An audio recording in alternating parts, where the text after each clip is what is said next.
Hello' everyone, মই আজি ভাবিলোঁ ৰাজমা বনাওঁ আলুগুটি আৰু বিলাহীৰ লগত। আৰু মই ৰাজমাখিনি ৰাতিপুৱা তিয়াই থৈছিলোঁ। এতিয়া মই দুপৰীয়া ৰাজমাখিনি বনাম। আৰু মই আলুগুটি আৰু ৰাজমাখিনি একদম কুকাৰত ভালদৰে সিজাই লৈছোঁ, নহ'লেতো ৰাজমা খাবলৈ বহুত বেয়া লাগে না।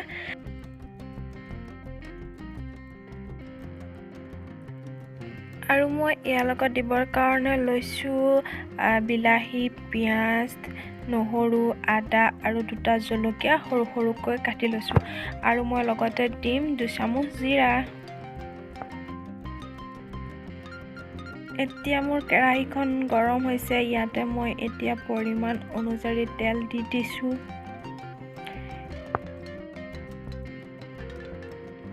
আৰু এয়া মোৰ তেলখিনি গৰম হোৱাত মই ইয়াতে পিঁয়াজ, আদা, নহৰুখিনি দি অলপ সময় লৰাই আকৌ ইয়াতে মই বিলাহী আৰু জলকীয়া দুটা যে ফালি থৈছিলোঁ সেই দুটা দি মই ভালদৰে সিজাই ল'ম এইখিনি।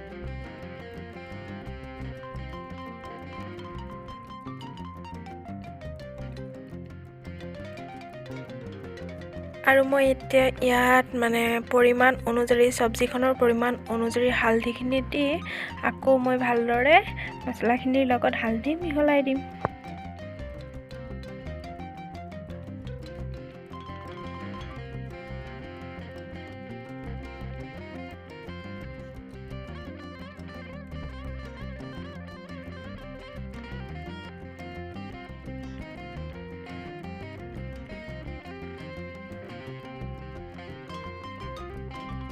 আৰু এতিয়া যিহেতু বিলাহীখিনিও দিলোঁ ন, তাতে এতিয়া মই গোটেই চব্জিখনৰ পৰিমাণতে নিমখখিনি দি দিছোঁ। কাৰণ এতিয়া যদি নিমখখিনি দিওঁ তেতিয়া বিলাহীখিনি একদম পূৰা ভালদৰে সিজিব। তাৰপিছতে মই এইখিনি অলপ সময় ঢাকনা দি ৰাখি দিম।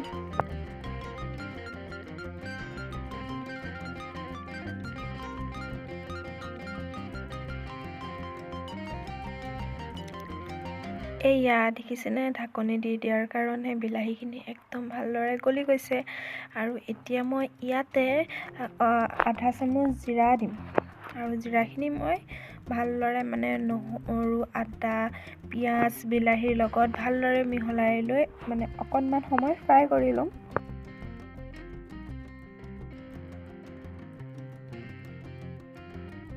আৰু এইখিনি মছলা ভালদৰে মিহলি হৈছে। এতিয়া মই ইয়াতে আলু আৰু ৰাজমাখিনি দি সেই মছলাখিনিৰ লগত আলু আৰু ৰাজমা ভালদৰে অলপ সময় ফ্ৰাই কৰি ল'ম, এক মিনিটমান ফ্ৰাই কৰিম।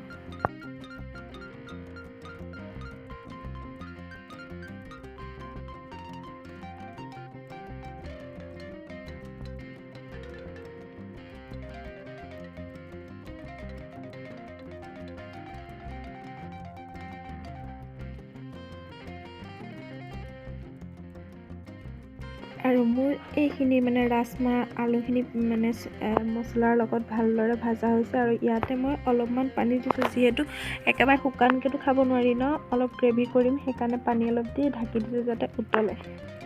আৰু এইয়া উতল অহাৰ পিছত দেখিছেনে, মোৰ ৰাজমাখিনি অলপ অলপ হৈছে। আৰু অলপ মই পানী উতলি কমিব দিম বাৰু।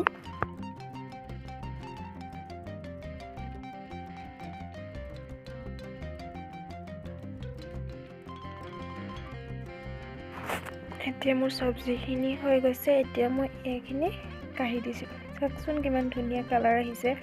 আপোনালোকৰ বাৰু কেনেকুৱা লাগিছে কমেণ্ট কৰি জনাবচোন। আৰু যদি ভিডিঅ'টো চাই ভাল পাৰিছে শ্বেয়াৰো কৰিব আৰু লাইক এটাও কৰিব। আৰু পাৰে যদি প্লিজ চেনেলটো ছাবস্ক্ৰাইব কৰি দিব।